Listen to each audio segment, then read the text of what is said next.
Assalamualaikum sahabat-sahabat yang dirahmati Allah. Pernahkah kalian bertemu seseorang yang kelihatannya biasa saja, namun ternyata menyimpan sesuatu yang luar biasa?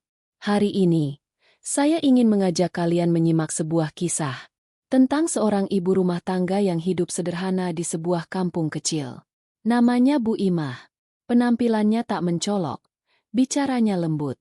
Tapi siapa sangka, di balik senyumnya yang tenang, tersembunyi sebuah rahasia besar yang bahkan tak pernah dibayangkan oleh orang-orang di sekitarnya. Sebuah rahasia yang kelak akan mengubah pandangan satu kampung dan membuktikan bahwa tidak semua yang tampak biasa itu benar-benar biasa. Di sebuah kampung kecil bernama Cikuray, hidup seorang wanita sederhana bernama Bu Imah. Ia tinggal bersama anak sematawayangnya, Fikri, di sebuah rumah kayu tua di ujung jalan kampung. Setiap pagi, ia menyapu halaman sendiri, menyiram tanaman, dan menyapa tetangga dengan senyum ramah. Orang-orang mengenalnya sebagai sosok pendiam, selalu membantu kalau ada yang kesusahan. Tapi, tak pernah ikut bergosip, tak suka ikut campur urusan orang. Dan justru karena itu, ia mulai jadi bahan gunjingan. Kok bisa ya? Rumah segitu tapi anaknya sekolah terus. Makannya enak. Jangan-jangan ada yang disembunyiin tuh. Awalnya hanya bisik-bisik, tapi lama-lama, fitnah mulai menyebar. Dibilang pakai pesugihan, disebut pelihara tuyul, bahkan ada yang curiga dia simpanan pejabat. Namun Bu Imah hanya diam. Ia memilih menunduk, menguatkan diri, dan terus menjalani hidup seperti biasa. Tak banyak yang tahu bahwa diamnya Bu Imah bukan karena tak bisa membela diri, tapi karena ia tahu, saat yang tepat akan datang. Dan ketika itu tiba, semua orang akan melihat siapa dia sebenarnya. Malam itu, langit menggantung mendung pekat. Awan seolah menahan hujan yang enggan jatuh, membuat hawa di kampung itu terasa gerah dan pengap. Di ujung gang kecil, berdirilah rumah mungil berdinding papan dengan atap seng tua yang mulai berkarat.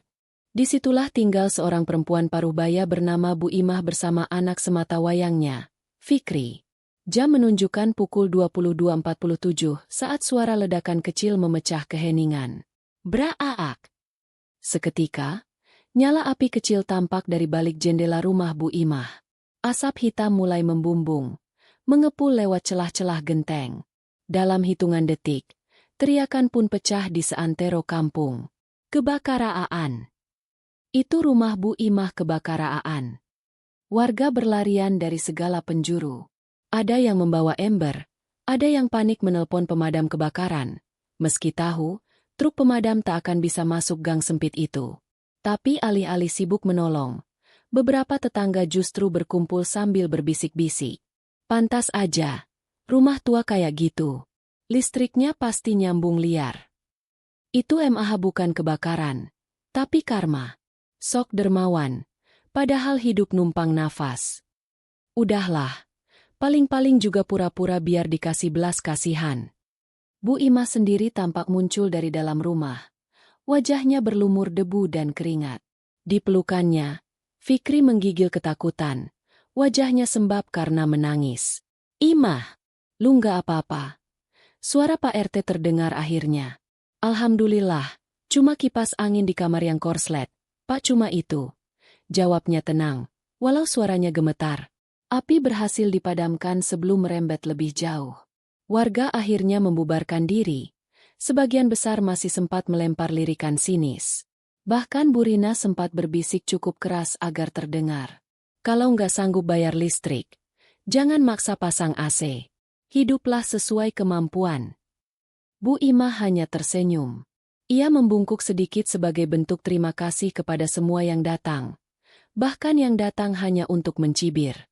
Malam itu, saat Fikri sudah tertidur kelelahan, Bu Imah duduk sendirian di dapur. Tapi tak lama, ia menarik sebuah rak kecil dan menggeser pot bunga besar. Di baliknya, sebuah pintu rahasia kecil terbuka. Lampu ruangan menyala otomatis saat ia melangkah masuk. Ruang itu dingin dan tertata rapi. 3 layar monitor menyala bersamaan. Di sisi kiri, terlihat tumpukan dokumen ekspor dan laporan keuangan. Di sisi kanan, gantungan piagam dari luar negeri. Ia duduk perlahan, menyalakan laptop. Login. Zahra Imah Global Trade. Password. Status. Online. Sekejap, muncul dashboard berisi angka-angka fantastis. Tas kantor. Current month revenue. Rp2.307.180.000. Paket. Pending orders. 1.283. Amplop 2. New message from Duta Besar Jepang. Ia menarik napas dalam, lalu membuka pesan yang masuk. Bu Zahra Imah, mohon kesediaan Ibu menjadi pembicara utama dalam Forum Ekonomi Asia Afrika bulan depan. Kami telah mendengar tentang keberhasilan Ibu dalam memberdayakan perempuan desa melalui jaringan bisnis ekspor herbal dan kerajinan. Mohon konfirmasi secepatnya. Air mata jatuh satu-satu dari sudut matanya. Maafkan Imah, Mas. Imah masih belum siap memperlihatkan siapa Imah sebenarnya. Biarlah mereka menganggap Imah ini cuma janda miskin. Imah cuma ingin hidup tenang, dekat dengan makamu dan membesarkan Fikri tanpa sorotan dunia. Ia mengeklik tombol, tolak undangan, dengan tangan gemetar. Keesokan paginya, suara ibu-ibu kampung terdengar nyaring saat arisan dimulai di rumah Bu Rina. Gimana kabar Bu Imah tuh? Tanya Bu Tati, sambil menyendok kolak. Masih hidup. Alhamdulillah. Tapi rumahnya bau gosong. Ih, kasihan sih. Tapi ya, itu akibatnya kalau orang gak tahu diri. Jawab Bu Rina, tertawa kecil. Mereka tertawa. Tapi tak sadar, dari seberang gang, seorang anak laki-laki memperhatikan dengan mata merah, Fikri. Ia menggenggam tas sekolahnya erat. Hari itu ia pergi tanpa sarapan. Ibunya terlalu lelah semalaman. Di sekolah. Itu anak miskin yang rumahnya mau kebakar. Fikri, kamu nginap di tenda pengungsian, ya? Kamu makan nasi abu, ya? Fikri diam. Tapi matanya berkaca-kaca. Ia berlari ke belakang sekolah. Duduk di dekat tangki air. Kenapa mereka jahat banget, ya? Padahal ibu nggak pernah nyakitin siapa-siapa. Bu Imah menjemput Fikri di siang hari, masih mengenakan daster lusuh dan sandal jepit. Di tangannya ada nasi bungkus yang ia beli diam-diam dari warung langganan. Tapi anaknya menolak makan. Bu, aku capek jadi bahan olok-olokan. Ibu kenapa sih harus kelihatan miskin banget? Karena kekayaan sejati itu bukan apa yang orang lihat. Nak, tapi apa yang kita beri. Sudah 3 hari sejak insiden kebakaran kecil di rumah Bu Imah. Warga kampung mulai bosan membahasnya. Walaupun sesekali masih ada yang menyelipkan cemooh ketika Bu Imah lewat membawa belanjaan dari warung. Pagi itu, seperti biasa, Bu Imah berjalan ke pasar. Daster sederhana dan keranjang anyaman di tangannya menambah kesan bahwa ia hanyalah perempuan kampung biasa. Beberapa tetangga menyapanya dengan senyum palsu. Sebagian lagi hanya melirik acuh. Namun hari itu bukan hari biasa. Tepat pukul 9.03, suara mesin mobil terdengar memekakan telinga gang kecil itu. Tak ada mobil mewah yang pernah masuk ke gang tersebut sebelumnya. Jalannya sempit, rumah-rumah saling berdempetan, dan hanya sepeda motor yang biasanya lalu lalang. Tapi pagi itu, sebuah mobil hitam mengkilat berplat luar kota melaju perlahan. Sopirnya tampak bingung mencari alamat. Sementara warga mulai keluar satu persatu dari rumah mereka, penasaran. Mobil siapa tuh? Jangan-jangan tamu Bu RT. Bukan. Katanya sih nyari rumah nomor 21. Loh, itu kan rumahnya Bu Imah. Seketika suasana berubah tegang. Mobil berhenti di depan rumah Bu Imah. Seorang pria berkemeja putih rapi dan jas abu-abu turun dari dalam. Ia membuka pintu belakang. Dan turunlah seorang pria lainnya, lebih tua, mengenakan jas hitam dan dasi merah, langkahnya mantap, wajahnya serius. Orang-orang menahan napas. Bu Imah yang baru saja pulang dari pasar, mendekat sambil membawa keranjang. Ia sempat terkejut melihat mobil itu, tapi segera menunduk dan tersenyum. Selamat pagi, Pak Dimas. Maaf, saya belum sempat balas emailnya. Ucap Bu Imah pelan. Warga semakin heran. Nama Pak Dimas bukan nama sembarangan. Ia dikenal sebagai CEO salah satu perusahaan ekspor ternama. Pak Dimas menjabat tangan Bu Imah dengan hormat. Nggak apa-apa, Bu. Kami langsung ke sini karena dokumen kontrak untuk ekspansi ke Eropa harus ditandatangani hari ini. Saya pikir, sekalian saja kami antarkan. Warga kampung membeku. Mulut-mulut yang biasa mengeluarkan cemooh kini hanya bisa terbuka tanpa suara. Bu Rina bahkan menjatuhkan gelas plastik yang baru saja ia bawa. Ekspansi ke Eropa, bisik Bu Tati di sebelahnya. Tanpa banyak kata, Bu Imah mengajak kedua tamunya masuk ke dalam rumah. Pintu ditutup pelan, menyisakan tatapan tak percaya dari puluhan pasang mata. Di dalam rumah Bu Imah, ruang tamu rumah Bu Imah sangat sederhana. Dindingnya hanya dihias satu lukisan lama dan foto mendiang suaminya. Tapi saat Pak Dimas dan asistennya duduk, Bu Imah masuk ke dapur, lalu kembali membawa tablet modern dan berkas-berkas dalam map kulit hitam. Silakan, ini draft yang saya koreksi. Ada sedikit revisi di pasal tentang distribusi logistik. Saya harap tidak mengubah timeline pengiriman. Katanya tenang. Pak Dimas membaca cepat dan mengangguk puas. Ibu memang luar biasa. Saya semakin yakin untuk menjadikan Bu Imah sebagai perwakilan resmi kita di Asia Tenggara. Terima kasih, Pak. Tapi saya mohon, jangan terlalu gembar-gembor. Saya masih ingin hidup tenang di kampung ini. Baik, Bu. Tapi cepat atau lambat, nama Ibu akan dikenal. Di luar rumah, warga mulai mencari-cari kebenaran. Saat tamu-tamu itu masih di dalam rumah Bu Imah, tetangga-tetangga mulai berkumpul di warung milik Bu Minah. Nggak mungkin dia kaya, deh. Lihat aja rumahnya. Atap bocor, dinding lapuk. Tapi itu beneran Pak Dimas. Loh, aku pernah lihat dia di TV. Jangan-jangan dia peliharaan orang kaya. Atau, punya pesugihan. Desas-desus mulai menyebar. Tak ada yang berani mendekat. Tapi rasa iri mulai tumbuh menjadi amarah yang tidak jelas arahnya. Sore hari, setelah para tamu pergi, Bu Imah menyapu halaman seperti biasa. Warga hanya melirik dari balik tirai. Tak ada yang berani menyapa duluan. Namun Bu Rina, dengan senyum dipaksakan, akhirnya datang mendekat. Bu Imah, tamu tadi itu siapa, ya? Ganteng banget, deh. Hehe. Teman bisnis, Bu. Urusan kerjaan aja.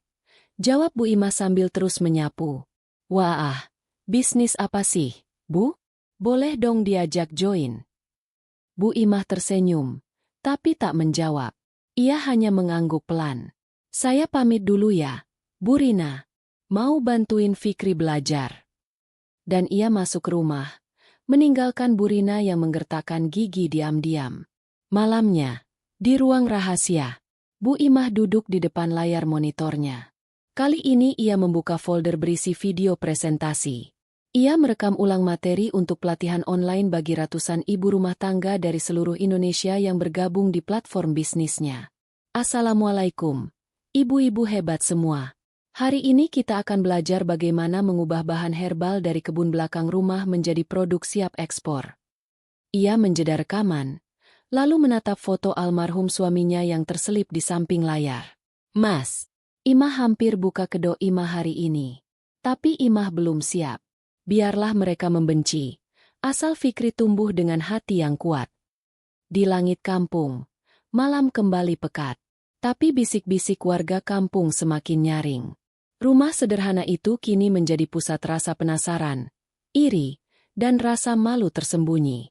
Tak ada yang tahu bahwa perempuan dengan daster lusuh dan senyum lembut itu adalah ratu bisnis di balik layar. Pagi di kampung Cikuray kembali cerah, tapi di hati beberapa orang, mendung justru mulai menggumpal. Terutama di hati Bu Rina. Sejak kedatangan tamu berjas dan mobil mewah ke rumah Bu Imah, suasana batinnya berubah. Ia gelisah, sulit tidur, dan merasa tersaingi. Bagaimana bisa seorang janda sederhana yang bahkan tak pernah ikut arisan atau kumpulan ibu-ibu, tiba-tiba disambangi orang-orang penting? Dia pasti nyimpen sesuatu. Orang kayak dia nggak mungkin tiba-tiba sukses begitu aja. Gerutunya pada Bu Tati saat mereka duduk di warung kopi. Aku juga ngerasa gitu. Jangan-jangan dia pelihara tuyul? Atau ikut pesugihan? Mereka tertawa.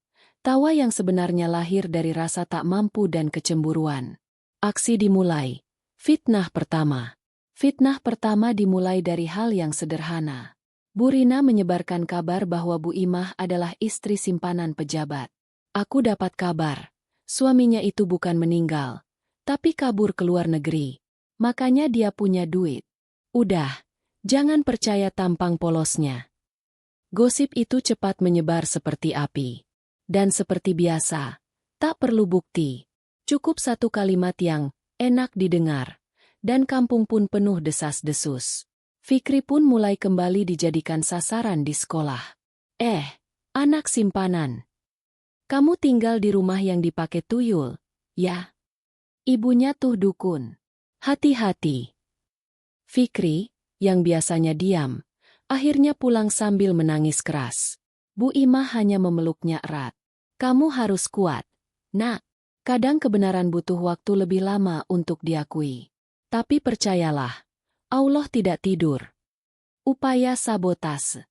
Tak puas hanya dengan menyebarkan fitnah, malam itu Bu Rina dan dua tetangganya, Pak Joko dan Bu Yuyun, datang diam-diam ke belakang rumah Bu Imah. Mereka tahu, tiap malam Bu Imah selalu masuk ke ruangan kecil di belakang rumahnya. Tapi mereka tak pernah tahu isinya. Maka malam itu, saat Bu Imah dan Fikri sedang tidur, mereka mencoba mencongkel jendela kecil di sisi rumah. Namun belum sempat mereka membuka jendela, seekor anjing kampung yang biasa diberi makan oleh Bu Imah menggonggong keras. Pak Joko terjatuh, dan lampu-lampu rumah tetangga menyala satu persatu. Ada maling. Ada orang ngintip rumah Bu Imah. Mereka kabur terbirit-birit. Tapi jejak sandal Pak Joko tertinggal di tanah basah.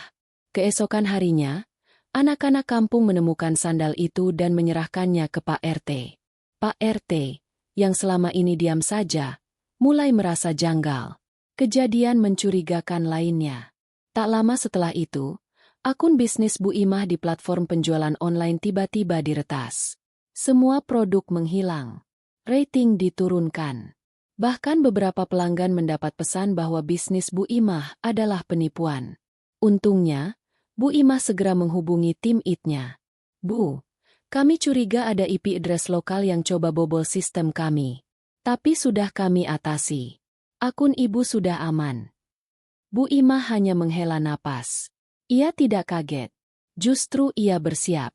Karena ia tahu, semakin dekat seseorang ke puncak, semakin kencang angin berusaha menjatuhkannya. Cahaya kecil yang muncul. Di tengah badai fitnah, muncullah seorang anak remaja bernama Denny. Ia adalah anak penjual sayur keliling, yang selama ini sering dibantu Bu Imah secara diam-diam. Beberapa hari setelah fitnah merebak, Denny membuat video singkat. Ia berdiri di depan rumahnya dengan suara lantang. Saya cuma mau bilang satu hal. Bu Imah itu orang paling jujur yang saya kenal. Dia bantu ibu saya bayar utang, bantu saya beli buku sekolah, dan gak pernah minta imbalan. Kalau kalian semua tega menuduh beliau macam-macam, kalian harus malu. Karena beliau hidup sederhana, tapi hati dan pikirannya luar biasa. Video itu tak butuh waktu lama untuk viral. Warga kampung mulai terbagi dua. Ada yang tetap memelihara iri dan kebencian. Tapi sebagian mulai diam dan berpikir ulang. Pertemuan di balik layar. Malam itu, Bu Imah mendapat panggilan video dari seorang jurnalis ternama. Bu Imah, kami ingin membuat dokumenter tentang ibu. Tentang bagaimana seorang ibu rumah tangga dari kampung kecil bisa mengubah hidup ratusan perempuan di Indonesia. Saya bukan siapa-siapa, Mbak. Saya hanya menjalankan titipan Allah. Justru itu, Bu. Dunia butuh tahu. Karena kebaikan seperti ini tidak boleh sembunyi terus. Bu Imah tak menjawab. Ia memandang Fikri yang sedang belajar. Lalu menutup laptopnya perlahan. Nanti, saya akan bicara. Tapi bukan sekarang. Penutup bab 3. Di tengah malam, kampung kembali tenang. Tapi di hati sebagian orang, badai rasa bersalah mulai mengguncang. Dan di sisi lain, ada yang tak terima. Karena bagi sebagian orang, Kebaikan yang tak bisa dikalahkan akan selalu jadi ancaman. Fitnah belum selesai, tapi benih kejujuran mulai tumbuh. Dan saat waktunya tiba, dunia akan tahu siapa sebenarnya Bu Imah. Sudah seminggu sejak video Denny menyebar dan mulai membuka mata sebagian warga. Tapi bukan berarti semuanya berakhir. Bu Rina dan kelompok kecilnya justru semakin marah. Rasa malu berubah menjadi dendam. Mereka merasa dipermalukan oleh seorang janda sederhana yang tiba-tiba dielu-elukan. Kalau dia nggak mau ngaku, ya kita paksa. Kita buktikan ke semua orang kalau dia itu cuma penipu. Aku punya ide. Malam itu, mereka menyusun rencana kotor, menculik Fikri dan mengancam akan menyebar semua data pribadi Bu Imah di media sosial, dengan narasi fitnah yang mereka buat. Penculikan yang mengguncang. Pagi harinya, Fikri tak kunjung pulang dari sekolah. Bu Imah mulai resah. Ia mencari ke sekolah, ke rumah teman-temannya, tapi tak ada yang tahu. Lalu ponselnya berdering. Kalau kamu mau anakmu selamat, jangan coba-coba lapor polisi. Besok siang, semua orang bakal tahu siapa kamu sebenarnya. Termasuk semua rahasiamu. Lihat saja nanti. Tangannya gemetar, tapi wajahnya tetap tenang. Bu Imah tahu ini waktunya. Sore yang menentukan. Sore itu, Bu Imah datang ke balai desa. Ia meminta izin pada Pak RT untuk berbicara di hadapan warga. Tanpa menjelaskan terlalu banyak, ia hanya berkata, "Saya akan menjawab semua pertanyaan kalian. Tapi tolong, kumpulkan semua warga besok pagi di balai desa." Pagi pengungkapan. Kampung terdiam. Balai desa penuh sesak. Semua warga datang. Bahkan mereka yang sebelumnya tak peduli kini berdiri di barisan depan, menanti apa yang akan dikatakan oleh wanita yang selama ini mereka anggap biasa. Bu Imah naik ke podium kecil di tengah aula. Ia tak mengenakan daster seperti biasanya. Hari itu ia memakai setelan putih sederhana tapi elegan. Rambutnya ditata rapi, dan senyumnya tenang. Ia membuka tas kecilnya, mengeluarkan sebuah tablet, dan menyambungkan ke layar besar di balai desa. Nama saya Siti Rahimah. Mungkin kalian mengenal saya sebagai Bu Imah, janda dari almarhum Pak Ahmad. Tapi yang kalian tidak tahu, saya adalah pendiri dan pemilik Ibu Mandiri Global, platform digital pemberdayaan ekonomi perempuan yang saat ini sudah memiliki 68.000 anggota dari 22 provinsi, dan telah mengekspor produk ke 6 negara. Warga bergumam, terkejut. Saya sengaja menyembunyikan identitas saya karena saya ingin hidup tenang, mendidik anak saya dengan nilai-nilai kesederhanaan. Tapi karena fitnah sudah menyentuh anak saya tidak bisa diam lagi. Layar menampilkan foto-foto aktivitas bisnis Bu Imah, video pelatihan daring, hingga potret para ibu rumah tangga yang berhasil bangkit dari kemiskinan karena bantuannya. Banyak yang mulai menunduk. Ada yang berkaca-kaca. Termasuk Pak RT dan Bu Tati. Selama ini saya difitnah, dicurigai, bahkan rumah saya sempat dicoba disabotase. Tapi saya tidak menyimpan dendam. Saya hanya ingin menunjukkan bahwa menjadi baik dan rendah hati bukan berarti lemah. Fikri diselamatkan. Sementara warga terpaku di balai desa, 2 anggota tim keamanan Bu Imah yang diam-diam ia panggil sejak semalam berhasil melacak lokasi Fikri. Ternyata, ia disekap di rumah kosong milik saudara Bu Rina. Polisi langsung dikerahkan. Fikri ditemukan dalam keadaan selamat, walau ketakutan. Bu Rina dan 2 orang lain ditangkap. Mereka tak bisa berkata-kata saat berhadapan dengan Bu Imah di balai desa. "Saya maafkan kalian, tapi hukum tetap harus berjalan," kata Bu Imah dengan tenang. Akhir yang mengubah kampung. Sejak hari itu, suasana kampung berubah. Bu Imah tidak lagi disapa dengan ejekan. Orang-orang mulai menghormatinya, bukan karena kekayaannya, tapi karena keteguhan hatinya. Bu Rina dan yang lain dijatuhi hukuman sosial berupa kerja bakti dan pelatihan moral dari desa. Sementara itu, Bu Imah mulai membuka kelas pelatihan ekonomi kecil-kecilan untuk para ibu kampung. Siapapun boleh ikut, tanpa bayaran. Fikri tumbuh menjadi anak yang tangguh dan cerdas. Ia mulai membantu ibunya mengelola platform digital tersebut, dan suatu hari berkata, "Bu, Fikri ingin kelak jadi seperti ibu. Bukan karena suksesnya, tapi karena hatinya. Penutup dan hikmah. Cerita Bu Imah mengajarkan satu hal, bahwa kebaikan tidak selalu harus diumbar, dan kesederhanaan bukan berarti tak mampu. Terkadang, yang paling bersinar adalah mereka yang memilih untuk diam dan tetap membantu dalam senyap. Dan janganlah kamu merasa lemah, dan jangan, pula, bersedih hati, padahal kamulah orang-orang yang paling tinggi derajatnya, jika kamu orang-orang beriman. Quran Surat Ali Imran 139.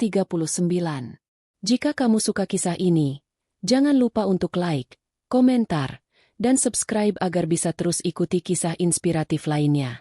Karena siapa tahu, orang yang hari ini kita remehkan, justru yang paling mulia di hadapannya.